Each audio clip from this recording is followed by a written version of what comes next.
है ये बहुत इम्पोर्टेंट इसलिए है क्योंकि एलोन मस्क एक बिग अनाउंसमेंट करेंगे इंडिया के अंदर, जिसमें वो बताएंगे कि वो कितने बिलियंस डॉलर्स की इन्वेस्टमेंट इंडिया में करने लगे हैं। वैसे तो सबको पता है कि ईवी जो टेस्ला है, जो कार्स हैं, वो अब इंडिया में आ रही हैं। और दिलचस्प बात यह कि मैंने आपको पहले भी प्रोग्राम में किया था जिसमें आपको बताया था कि एलोन मस्क को इतनी जल्दी है इंडिया में अपनी कार्स लाने की कि उन्होंने जो जर्मनी है वहां से ही इंडियंस के लिए जो है वो। जय हिंद। स्वागत है आपका हमारे चैनल पर एक और लेटेस्ट वीडियो में। दोस्तों, अगर आप यह वीडियो YouTube पर देख रहे हैं तो प्लीज़ हमारे चैनल को सब्सक्राइब कर लीजिएगा।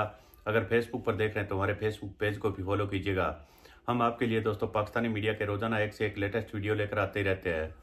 आपने देखा होगा दोस्तों, पाकिस्तान में आज तक कोई भी प्रधानमंत्री 5 साल पूरे नहीं कर पाया, और जिस तरह इलेक्शन के नाम पर पाकिस्तानियों के साथ आए दिन पाकिस्तानी आर्मी मजाक करती है। अभी भी इमरान खान की पार्टी PTI को पहले चुनाव से पहले ही बैन कर दिया गया था, लेकिन उसके बावजूद PTI के सारे उम्मीदवार निर्दलीय चुनाव लड़ रहे थे, लेकिन वे सारे चुनाव जीत रहे थे। एकदम से उनके नतीजे बदले गए और इमरान खान को, पार्टी के जितने भी लोग थे, उनको हरा दिया गया।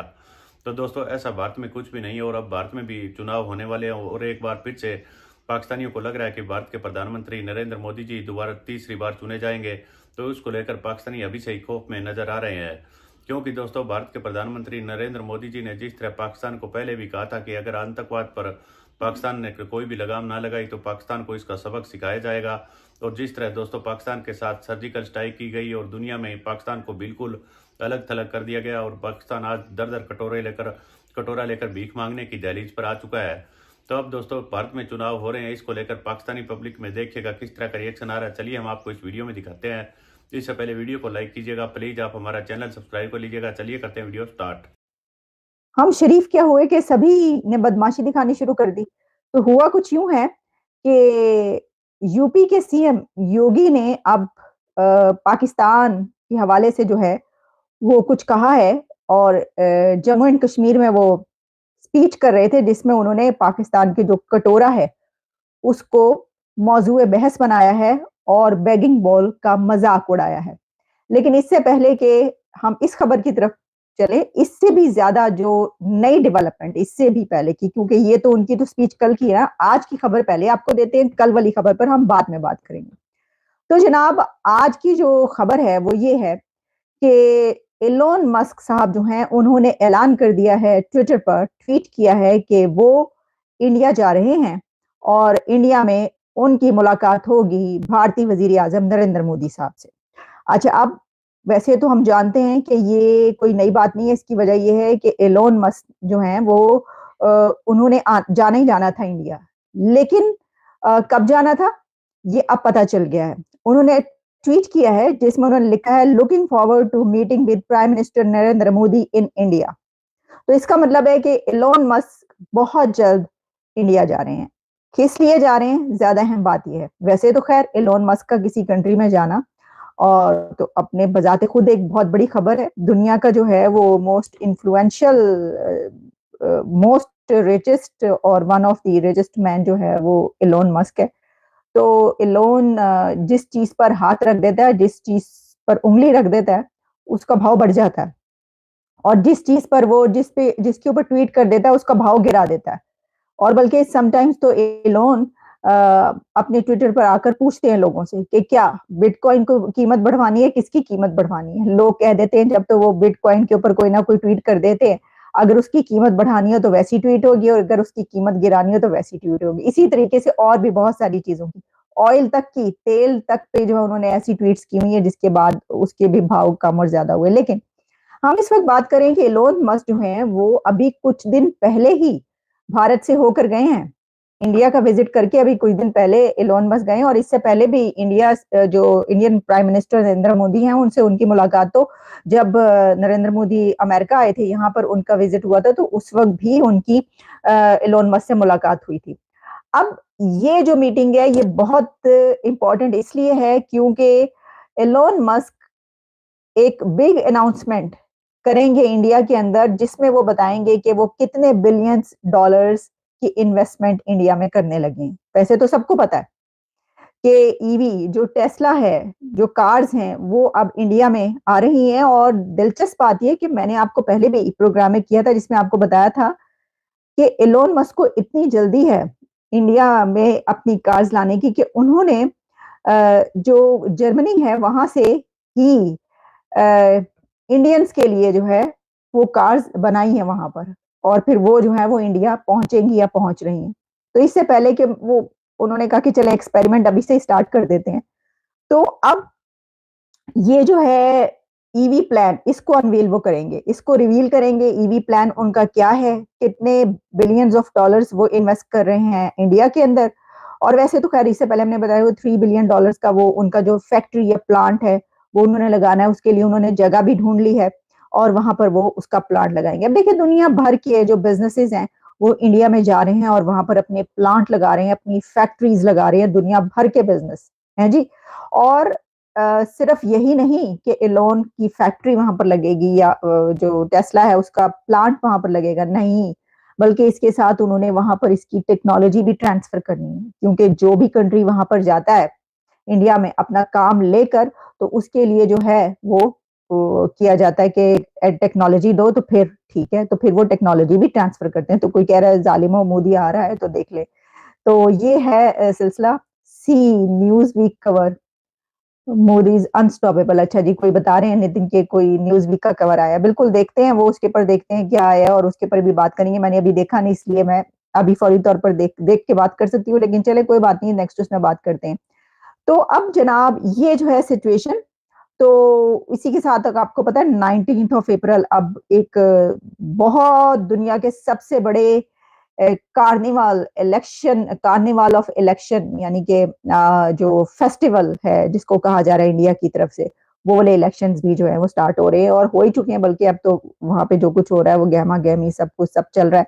अच्छा, इसी इलेक्शन के दौरान सीएम योगी ने JNK जम्मू एंड कश्मीर जाकर जो है स्पीच की और उनको मौका मिल गया, उनको मौका मिल गया। उन्होंने कहा चलो लगे हाथों जो है लपेट दो, और उन्होंने लपेट दिया।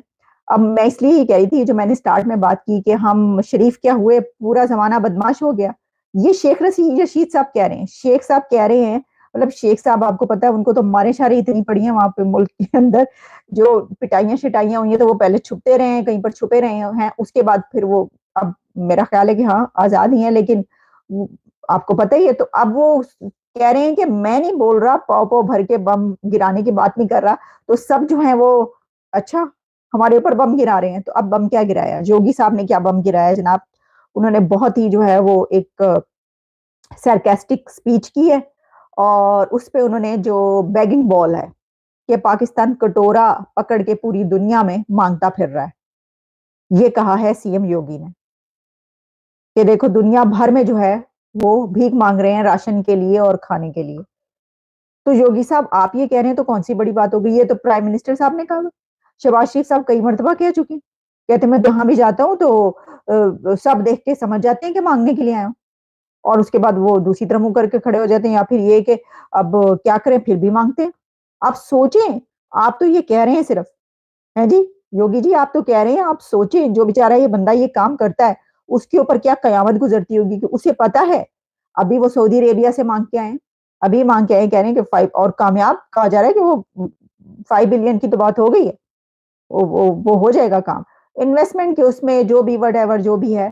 लेकिन जाहिर है कि इतना भी मिल जाए तो बड़ी बात है ना, मतलब क्राइसिस से निकल जाएंगे। तो सोच देखें जरा, सबकी सुनते हैं, आपकी सुनते हैं वो बार बार, मतलब जो जो मुंह उठता है वो उठा के जिसका जो दिल चाहता है कह देता है, और फिर भी आप देखें उनका दिल जिगरा कि वो पहुंचते हैं मांगने के लिए, मांगते हैं पूरी दुनिया से कि दो पैसे हमें, नहीं तो नहीं, यानी वो ये कहते हैं कि दे दो कोई गल नहीं, गिट्टे गोडे फड़ने होर की करिए ऐसी।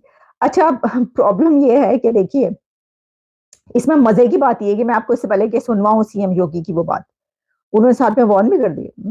उन्होंने कहा है कि ये जो है ना, ये कभी ऐसा होता था कि ये जो है वो सेन लगाई जाती थी, यानी कि कोई आके व्यक्ति जो है वो दहशतगर्दी करके चला जाता था। वो कह रहे अब तो कोई पटाखा भी फूटता है तो पाकिस्तान की तरफ से क्लैरिफिकेशन आनी शुरू हो जाती है, 80 नहीं नहीं 80 नहीं 80 नहीं 80 नहीं कीता। अच्छा थी तो चले, मैं इसके ऊपर तो कमेंट बाद में करूंगी, लेकिन पहले जो मैं आपको बताना चाहती हूँ वो ये है कि उन्होंने तो कंपैरिजन कर दिया पाकिस्तान और इंडिया का अपनी तकरीर में। सर आप लोग ऐसे ही हमारे ऊपर बरसते हैं कि हम इंडिया और पाकिस्तान का कंपैरिजन कर दें। देख लें भाई, योगी साहब ने कंपैरिजन किया, कंपेयर किया, उन्होंने पाकिस्तान और इंडिया को कंपेयर किया। उन्होंने कहा कि देखो 1.5 अरब आबादी को जो भारत है वो मुफ्त राशन दे रहा है और अगले 5 साल तक देगा। यानी उन्होंने ये भी बता दिया कैसे ही आ रहे हैं, बेफिक्र हो। तो उन्होंने कहा दूसरी तरफ देखो, कटोरा लेके भीख मांग रहे हैं पूरी दुनिया में। भाई आप तो कंपैरिजन कर रहे हैं, फिर इसका मतलब है, तो इसका मतलब है कंपैरिजन हम भी करते हैं तो ठीक करते हैं, फिर हमें क्यों कहते हैं लोग थे। मैंने आपको कहा था ना कंपैरिजन, वो कह रहे हैं कि भारत देखो कहां पर पहुंच गया, कि 1.5 अरब आबादी को जो है वो फ्री राशन वो दे रहे हैं। मतलब कितने करोड़ की आबादी में फ्री राशन दिया जा रहा है और पिछले कई साल से दे रहे हैं, और वो कह रहे हैं अगले 5 साल भी देंगे, क्योंकि उन्होंने बता दिया सी आ रहे हैं, जालिम मोदी आ रहा है, उन्होंने कह दिया। तो उसमें यह है कि अब वो कह रहे हैं कि ये देखो कि जो है वो दायरे के तंज कर रहे हैं वो पाकिस्तान में, बैगिंग बॉल, ये कटोरा पकड़ के जो, अब वैसे मसला ये कि आपकी तरफ कटोरा कहा जाता है, हमारी तरफ प्याला कहा जाता है, तो ठीक है ना। अब प्याला हो या कटोरा हो, बात तो वही है भाई, नाक तो रगड़नी पड़ती है ऐसी सिचुएशन में। अच्छा वैसे तो अगर आप देखें दुनिया में कुछ कंट्री, सिर्फ एक पाकिस्तान नहीं बल्कि कई और कंट्रीज ऐसे हैं कि जहां पर जो है ना ये सिचुएशन है, ये डिफॉल्ट होने वाली, जैसे कि नेपाल भी डिफॉल्ट होने के करीब करीब पहुंचा, फिर श्रीलंका तो हो गया। अच्छा फिर उसको बचाया इंडिया ने उसको काफी वो किया। अच्छा फिर उसके बाद ये भी कहा जाता है कि हो गए थे की हो गया, मतलब हो भी जाएंगे तो कोई मसला नहीं है। फिर उसके बाद डिफेंस मिनिस्टर ने ये कहा ये तो हो गए, अभी दोबारा भी कह दिया, एक दफा पहले कहा था डिफेंस मिनिस्टर ने, एक मरतबा फिर कह दिया कि दिवालिया हो गया है, मुल्क दिवालिया हो गया, हम रिलीफ नहीं दे सकते आवाम को। तो खुद ही कह रहे हैं वो दिवालिया हो गया, तो लोग तो मजाक बनाएंगे। सर जब आप खुद ही ये बार बार ये जो है ये नहीं डिक्लेयर किया दिवालिया, तो कहने की क्या जरूरत है। अगर जब डिक्लेयर ही नहीं किया है तो फिर आप क्यों कह रहे हैं कि हो गया दिवालिया। छुपाएं उसको, छुपाएं छुपाएं इसको, उगलवाएं नहीं। आप उगल रहे हैं, सही उगलने का नहीं है, ये निकलने का है। इसकी वजह ये है कि आपने डिक्लेयर नहीं किया अभी। अब जो डिक्लेयर नहीं किया जिस हुकूमत ने, उसी हुकूमत के डिफेंस मिनिस्टर ये कह रहे हैं दिवालिया हो गया मुल्क, हम आवाम को रिलीफ नहीं दे सकते। भाई मैं कहाँ जाऊं, कहाँ जाके सर पीटें, क्या करें, किसको पकड़ें वो। तो देखा होगा दोस्तों किस तरह से पीओके में आए दिन पाकिस्तानी आर्मी के खिलाफ धरने प्रदर्शन होते ही रहते हैं। और जिस तरह दोस्तों पाकिस्तान में अब हालात पाकिस्तानियों के खुद के भी आटे के लिए लाले पड़े हुए हैं, तो ये पीओके के लोगों को क्या देंगे। पीओके के लोग अब जल्द से जल्द किसी भी तरह पाकिस्तानी आर्मी से छुटकारा पाकर भारत का हिस्सा बनना चाह रहे हैं। क्योंकि दोस्तों भारतीय कश्मीर में पिछले कुछ सालों में जब से धारा 370 हटी है, उसके बाद जिस तरह का डेवलपमेंट हुआ है और दोस्तों जो बड़ी बड़ी कंपनियों की इन्वेस्टमेंट आ रही है, तो इससे लोगों के लिए रोजगार के काफ़ी अवसर भी खुल रहे हैं। और दूसरी तरफ दोस्तों आपने देखा होगा आम आदमी को भारतीय सरकार भी किस तरह का सपोर्ट कर रही है। तो दोस्तों जल्द ही पीओके, लगता है यही है कि पीओके भारत का हिस्सा बनकर रहेगा। तो आपको क्या लगता है कब तक पीओके भारत का हिस्सा बन जाएगा, कमेंट करके हमें जरूर बताइएगा। मिलते हैं अगले वीडियो में, तब तक जय हिंद, वंदे मातरम।